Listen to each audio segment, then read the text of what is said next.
so we're going to look at the second part of section 1.5. So this is going to be, again, in the same section about measuring angles. We're going to talk about the same things we did in the part 1 video.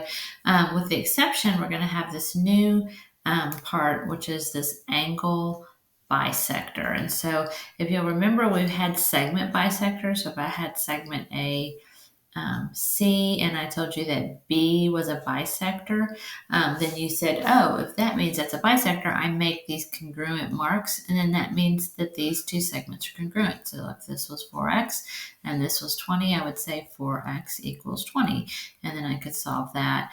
I find out x is 5, I plugged it back in here, that would also be 20, and I can see 20 or 20 are the same thing. So that's how we use this segment bisector. An angle bisector is going to be the same exact thing. So we're just having angles. So if you'll remember from last time's video, we need 3 letters. So I go C to A and then A to B. So this angle right here would be angle CAB. Then I have, change colors, B back to A, out to D. So this angle would be BAD. And so it's not D. So then what I know about these two angles is that they are congruent. So remember, this is the symbol for congruent, which just means that they're equal. So if this one is 42, then I know this one is also 42. If this one was 3x plus 5, then this one might be 2x minus 9, I could set those equal to each other. So that's going to be how we're going to use the angle bisector. One thing you need to know is a ray is what cuts an angle in half. So remember when we did segment bisectors, we said a line could cut them, a ray could cut them, a point could cut them, a segment could cut them, all the different things, but we're only going to have rays. So if I have, basically what happens, I have an angle like this. I have a ray coming out here in the middle. It's cutting these two angles in half, and it's making these two congruent angles. How do we mark them? And that's what I did right here. This little mark, this little half moon looking thing, that's how you mark them. Some books use this right here, so they take a mark and they put a little slash through it, and like mark and make a little slash through it.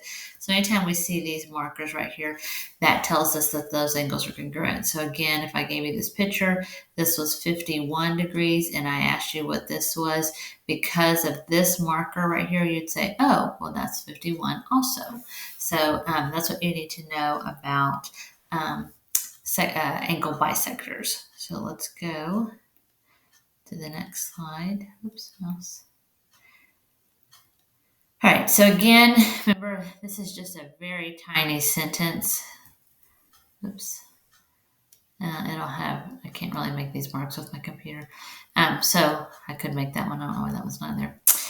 So ray BD bisects angle ABC. So I'm going to draw ABC.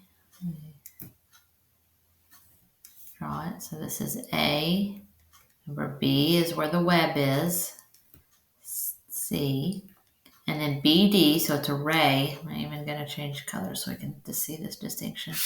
This ray is bisecting it. So it's coming through here and bisecting. Sorry, I made that a C, and it's really, hold on. Go back to my eraser. Sorry, that should be a C. Okay, I even said C and wrote a D. All right. So in this sentence, because this is a bisector right here, then I'm going to come down here and I'm going to mark this and this congruent. So remember, just like we did with the midpoint or the segment bisector, we say when I see that, I'm going to mark it. Okay. ABD, so ABD is this little angle right here. A to the B to the D is 5x. And then DBC down here is 3x plus 10. So I'm going to find two things. I'm going to find x, and then I'm going to find the measure of this angle. So because we know this is a bisector, these are congruent, I'm going to set it up like this. 5x equals 3x plus 10. And then I solve this. So I'm going to pick on the little guy, minus 3x minus 3x. So I have 2x equals 10. Divide both sides by 2, x is equal to 5. So there's the first part. But I want ABC, which is the big angle right here. Okay. So if I know that x is 5, put it right there, 5 times 5 equals 25. That means this angle right here is 25. Well, if this angle is 25, this one has to also be 25 because they're congruent to each other. So then I go back to part 1 video that says that these two angles add up. So ABD plus, so angle ABD plus angle DBC, they equal angle ABC. So if this is 25, this is 25, they equal ABC. 50 is the measure of angle ABC. So there's my two answers.